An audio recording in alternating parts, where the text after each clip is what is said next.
Welcome to Sustainable Packaging with Cory Connor. Today's guest is my friend, Mr. Pierre Paslier, the co-founder of NotPLA. How are you, sir? Yeah, very good. Thanks for having me. It's an honor to see you again. We met a long time ago, back in the days of Clubhouse with Adam Peake and Avelia Matos and Sean Drew and all of these fun characters who got us through the pandemic and talking about sustainable packaging. But tell us a little bit about yourself, sir. I'm excited to tell the world about you. Yeah, so I'm one of the co-founders of NotPLA. In a nutshell, NotPLA is a sustainable packaging startup using seaweed and plants as an alternative to single-use plastics. And just for kind of like context, I actually started my career in plastics.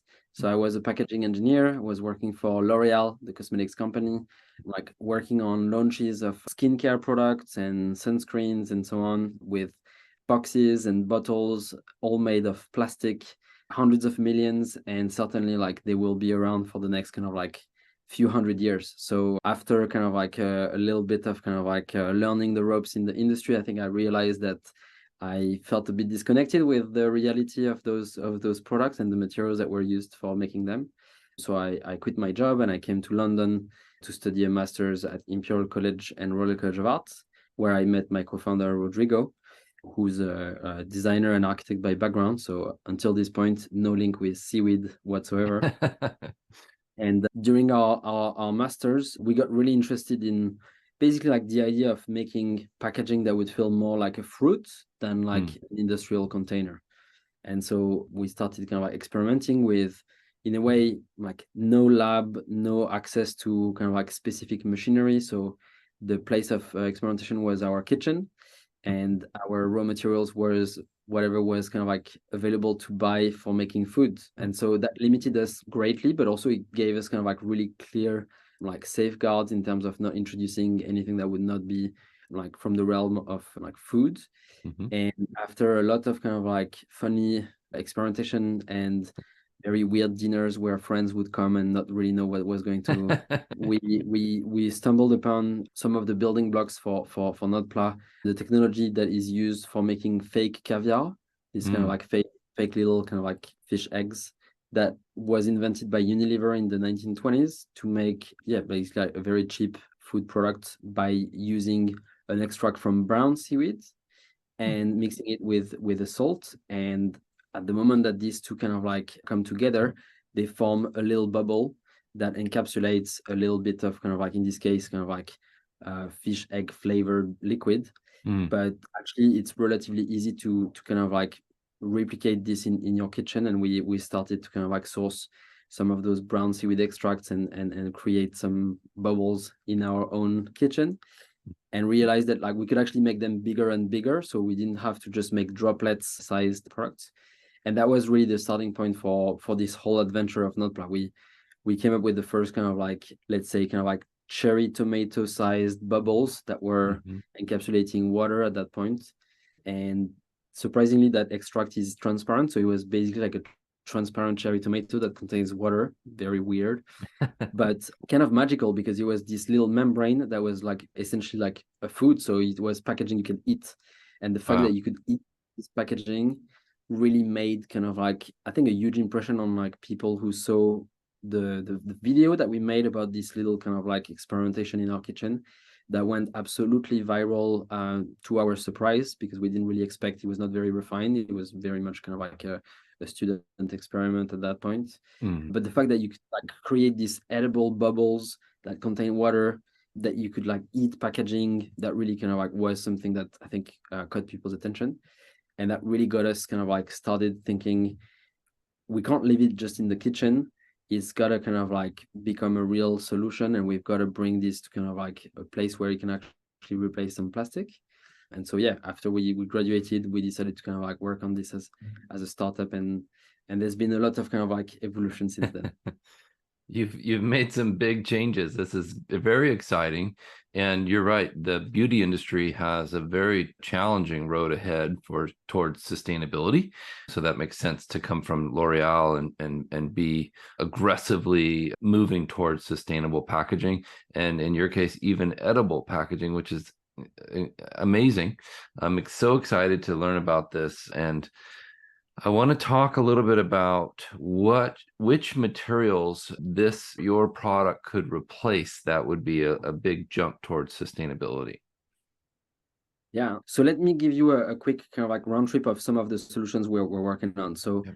as I mentioned, like we started with this little kind of like bubble, this product we Mm. call OHO, because that's actually the sound of surprise that people kind of like make when they see it. So it's like, oh, so we're like, okay, that's good. I love And that. so basically we started realizing that this was like potentially really great for a lot of applications, but also like not suitable for a lot of other applications. We've kind of like focused on places where this makes sense to replace plastic, right? And one of those places is for marathons. Mm. So if you've ever seen kind of like one of those big mass participation races, there's kind of like plastic on the floor everywhere. It's actually kind of like quite dangerous. People kind of like to twist their ankle and so on. So we were like, if we can deliver water or energy gels to tens of thousands of runners in a day, we could save kind of like potentially like hundreds of thousands of kind of like single-use plastics in just one event. Yeah. And in this case, you don't need to have something that has like a 3-year shelf life. You don't need to have something that is going to be kind of like going through a super crazy supply chain. So the somewhat kind of like more nature-like features of the seaweed were actually compatible with this particular application. And so excitingly, after kind of having done a lot of kind of like marathons ourselves, including the London Marathon, and kind of like seeing that people are really excited about this idea of like practicing their sport without using plastic, Mm. we're now partnering with like the global sports retailer Decathlon, and we Wow. are kind of developing a range of energy gels, so little kind of like bubbles that contain essentially like a dose of kind of like energy gel, and these are Wow. edible, and that So can replaces. you explain that? Can you describe it for people that are just listening?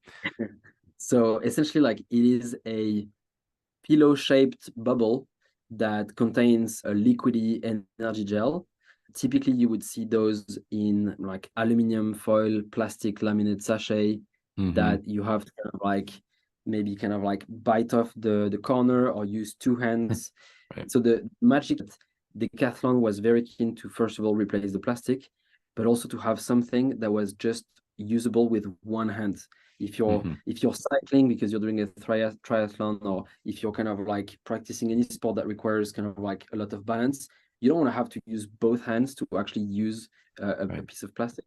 So the fact that you could grab this from your pocket and you could eat the whole thing in one gesture Wow. and not have to throw away a piece of plastic was something that they were really excited about.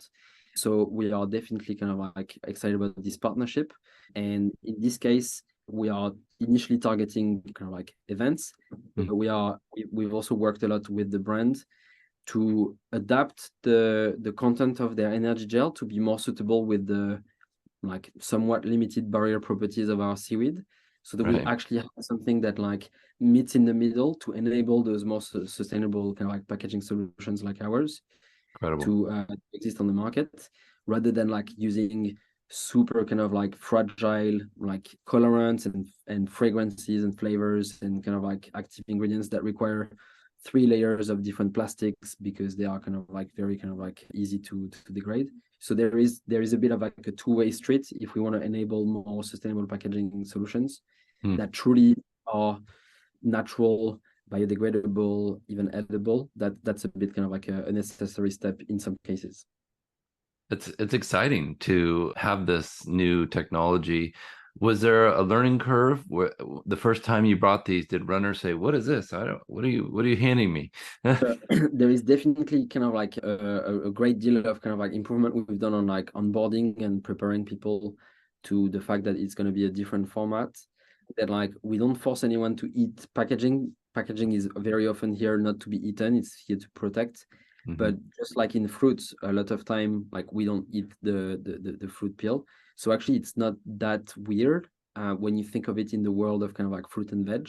And Right. often when we work with brands, we tend to kind of like provocatively say, if your products were fruits, what kind of fruits would they be? And let's create. And so I think that like we see that in marathons, maybe about like half of the runners will eat the packaging Hmm. and the other half will throw it on the ground. But Yeah. again, like once it's on the ground, it's made from like the polymers that are naturally present in the seaweed. So these polymers have been around for kind of like 1 billion years on this planet. So nature has no problem to break them down in a variety of different ways, different microbes, different organisms. So unlike bioplastics like PLA or PHA that are kind of like considered plastic under the EU kind of like definition of plastic, this is really a natural polymer, just like cellulose that makes paper is a natural polymer. I think it's going to be a huge part of the future of sustainable packaging. I was so excited to get to interview you and talk to you again. Do you see that there's maybe some retail products that could use this kind of material, like those gels that you talked about? Maybe they'd have a shorter shelf life, but they'd still be available in a store. For sure. So I think that like what we've realized is that our membrane or the film is actually like has limited water vapor barrier properties. Mm-hmm. It has pretty good oxygen barrier properties. It has like obviously kind of like the functionality of grouping things. So there's a whole host of things that actually could kind of like work very well with this as a plastic replacement. So with our kind of like our film, we're now targeting a range of different applications where typically like the properties are good enough. So we Mm-hmm. are introducing a first range of like soluble films for detergent powders and concentrate cleaning products with a company called MAC in the UK. But we're going to expand this to essentially kind of like applications in dry food, applications in kind of like, yeah, like cleaning products and applications in cosmetics, where there is already a lot of kind of like products that meet the requirement in terms of kind of like compatibility and barrier properties. Seaweed is the future. It's amazing. I wanted to say congratulations on winning the Earth Shot Prize, $1 million. Wow. Congratulations. Well done and well deserved. Now it's been a super exciting year. Obviously, we are hugely honored by this prize. I think it's also a prize that like has such an amazing story. It's really looking at like this decisive decade, the next kind of like 8 years, because it was like year number 2 that we won the Oscar prize. But like the next 8 years are gonna represent like another kind of like round of shot winners that like are critical to get us in a position where we are not destroying planetary health the way we are doing now.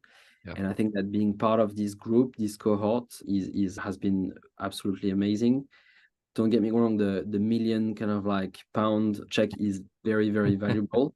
Yes. But beyond that, it's really the level of credibility that it gives us and the gravitas, because very often, especially in the industry, it's so easy for us to be kind of like treated as the last priority, to always be kind of like pushed back to next month or whatever it is. And I think that like when we need partners to really kind of like work with us closely to enable those technologies to work at scale, we've seen that like, yeah, getting the prince kind of like to put his seal of approval on this has made a difference in people wanting to be part of this winning solution. Well said, we need attention for these new concepts for consumers to get on board. But I got to ask about Prince William. He seems like such a cool person, and you've got to spend quite a bit of time with him lately. What's he like? Tell us about him. So it's been a bit surreal, because it's true that like we have probably kind of like seen him like 5-6 times since the royal family. But so I think like we've been lucky because we are the first kind of like Earthshot winner who's located in the UK and in London. So actually like by the sheer proximity we have with the like where the Earthshot Prize team is based and the prince, we've had like a few opportunities to kind of like spend some time with him. He actually came to visit our office and spent like an hour and a half going from the lab to kind of like the workshop, producing kind of like some products himself, talking to our partners. So really, really amazing in terms of kind of like dedication to like furthering the cause that he's kind of like that he's kind of like supporting with this short price. In terms of like him personally, it's incredible that like he's so switched on about this topic. So it really is something that I think like runs through this family. I think they deeply care about like sustainability. He's kind of like father as well was kind of like very much kind of like a pioneer in kind of like raising awareness around the kind of like planetary health issues. So you can really feel that it doesn't come as some sort of like quick like way of branding a bit, kind of like the royal family as like taking a little bit of part in this sustainability revolution we need, but it's really coming from kind of like a deep interest. He even kind of like knows surprisingly like a lot about seaweed, and I think he's kind of like been like researching a lot and getting really kind of like deep into looking at all the solutions, how he can help himself accelerate them. It's real. When he came to the office, we ended up having pizza in the kind of like the pizzeria next door, and he was just kind of like chatting about how he can like personally help us by connecting us with, like, for example, he's he's the patron of the football association in the UK. So he was like, oh, I'll just kind of like make sure that I mention it at the next board meeting. Incredible, right? When business development is done by Prince William, you're getting some high level interest. So you can really feel that like he's very genuine about it. He seems like he truly cares, and you're right. It didn't. I've been following you closely as for years, but to see how genuinely the time he spent seemed very valuable to him, not just you and your team. But I agree. He seems like he absolutely cares about the planet and wants to make a huge impact. Let's talk about all those samples that you showed me before we started. I'm really excited to share with the audience some of the different things other than just not just the one thing that you have, but you have coatings for to-go packaging, look like utensils. Let's go over those. Yeah. For sure. So essentially, like once we had realized the potential of seaweed for the application of like encapsulating water and energy gel for running events, we got really excited about the fact that this could apply to other types of single-use plastics. And at that point, we were working quite closely with Just Eat, the like home delivery kind of like food platform. And one of the things that they were sharing with us is that one of the struggle is that all of the food comes in packaging that is either wholly kind of like made from plastic, or even if it's cardboard, it's never just cardboard. It's cardboard Right. with a thin coating made from plastic, because cardboard on its own doesn't hold the grease and the moisture of the food. So that really got us like started on working how we could apply our seaweed as a coating onto cardboard to make the entire kind of like food service box essentially kind of like plastic free. And that's been something that we've been kind of like really exciting to develop. So this is kind of like this product that we are now kind of like producing at scale. And again, like this is cardboard on the outside, but inside there is this thin, shiny layer of kind of like seaweed that replaces the need for either petrochemically derived plastics like PE or bioplastics like PLA, or even more kind of like sneaky. But recently there is this new thing called aqueous coatings that has been exploding on the market. Basically, it's a very kind of like clever marketing way to say that it's at one point contained water because it's aqueous dispersion coating, but it doesn't tell you anything about what it's made of. Right. And when you read the small print, it's actually polyacrylate and polystyrene in microplastic form that are applied onto the surface of those boxes to give the resistance to the kind of like water and grease. So it's actually like the worst of both worlds, because in this case, those boxes that are kind of like predominantly cardboard, the best kind of like end of life often is recycling to get the fibers back and give them a new life. But you can imagine that when you actually recycle something that is coated with microplastics, that microplastics goes straight into the wastewater, straight into our rivers and our oceans, where it will stay for kind of like hundreds of years. So actually by kind of like introducing those microplastic coatings, we're just kind of like making our microplastics problem even worse. So we've been really excited to, for this product, actually introduce a technology that is a retrofit into the industry. So we are applying this at scale with like a curtain coating technology with partners that already have factories that are kind of like available at scale, so that we can start making these products at large scale right away without having to wait for a new factory to be built. And that's a bit the way we imagine to work, to bring our materials as a replacement for plastic or synthetic additives, and then kind of like use the existing infrastructure. Today, I think we've put like over 3 million of those boxes on the market in 8 countries in Europe. So we're really starting to get some nice traction, but it's still early days because obviously it takes a little while to get kind of like the contracts and everyone understanding what we're doing. A lot of people believe that they're actually using already plastic-free solutions when they're not. But we are seeing like a very kind of like fast acceleration on this front, and we have like built a team that comes from like all our competitors with people bringing a lot of kind of faith. So people are really kind of like joining this solution as a vouching for the fact that it is the next gen, it is plastic free, it is kind of like helping us switch away from this addiction we have with plastic. Right. Amazing. Can you show the side of that box, that to-go container for us, Sure. and read your slogan there. What's that say? Yeah. So simple, guilt-free disposal. So basically, like wherever it's possible to recycle, it's the best way. So we say like wipe clean and recycle with card, or throw it in your home compost. We Wow. know inevitably that things will end up in nature, and that's why we test kind of like our materials in a kind of like standard kind of like wormery, no specific conditions of temperature or anything to see what happens. And actually, like within 30 days, our kind of like material is completely turned into compost.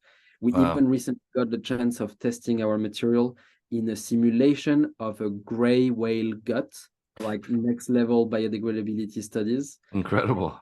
And we passed kind of like easily this test because again, seaweed is plentiful in the ocean, so that's not like it's the first time that like the whale has kind of like eaten some seaweed. So it really is kind of like about using abundant natural materials that nature already has fully kind of like taken into account in the natural cycle of life, and not introducing something that it's never seen for more than like 10, 30, 50 years, because then that's when we create problems. To me, it seems like the best case scenario. I mean, to be able to recycle this curbside with any cardboard stream, which is, as far as I know, one of the easiest things to recycle globally, one of the most established supply chains of the circular economy, paper and cardboard and corrugated, all of those things, as far as I know, are one of the best solutions for sustainable packaging. And then to add on the fact that you can throw this in your compost bin at home if it's just soiled beyond cleanliness, beyond repair. I think this is it's the future. I'm so excited for you and for your team and all that you've got going. Tell what's next. You've got some other things. Yeah. So what's next is looking at more rigid applications. So up until now, we had been developing a lot of flexible solutions. So our initial Oho bubble, but also like flexible films for making sachets, using the heat sealable properties of our film to be able to kind of like go through vertical forming, filling, sealing machines and so on. But increasingly, we were keen to find ways to use our material in more standard kind of like processes like injection molding or extrusion. And so we've been able to develop like a pellet that is kind of like able to be injection molded. The first application that we are working on is disposable cutlery, especially because this is very closely linked to the business that we are developing with the boxes for kind of like food service. There's also kind of like some interesting changes in legislation. In the UK, they're getting banned from like 1st of October. In the Netherlands, they have already been banned since kind of like a few months. And there's definitely kind of like a lot of countries that are looking at eliminating those types of single-use plastics. So having the ability to introduce something that is natural, that is not plastic, and that is kind of like biodegradable is really like of interest for a lot of our clients. But we're not just looking at like cutlery. I think that like injection molding is such a wide spectrum of kind of like products that we're really excited to see what else we're going to be able to do with our pellets. So we have some kind of like developments around kind of like closures, around kind of like applicators, different types of kind of like items that might have a chance of ending up in the environment and where you don't want to kind of like don't want to leave plastic behind. So one of the funny application we've kind of like started with is golf tees, because those you just kind of like smash them or leave them behind, they get lost. And actually this in this case, the material is soluble within kind of like a few kind of like days. So at the next rain, it will just kind of like solubilize and become fertilizer for the grass in the Gulf. So that's Amazing. kind of like a really exemplifying again the fact that if we have something that works within nature, we're not creating waste. We're just kind of like letting nature take this to the next cycle. Hmm. And yeah, like there's still kind of like a long road ahead in terms of optimizing properties for more demanding applications. But for a number of kind of like applications where use is within kind of like a few minutes, that's something we can already do. And we are looking for more partners who are keen to kind of like use our pellets in lots of different ways. That's exciting. I'd sure like to introduce you to the team at Aurora Packaging, and we'll come up with some amazing things to do around the world to improve sustainable packaging. So very exciting, Pierre. Thank you so much for your time. What's the best way for people to get in touch with you and your team? Yeah, so best way is to contact us directly from the website. If you want to kind of like give us a bit of context on what you're doing, it's on notpla.com, but you can find us on like social at notpla, and we'll be happy to kind of like explore how we could help remove some of that plastic that you might want to eliminate. Very exciting. And thank you, Aurora Packaging, for sponsoring this podcast. Pierre, I'm honored to be a friend of yours and excited for your future. Stay tuned for more. Thank you all.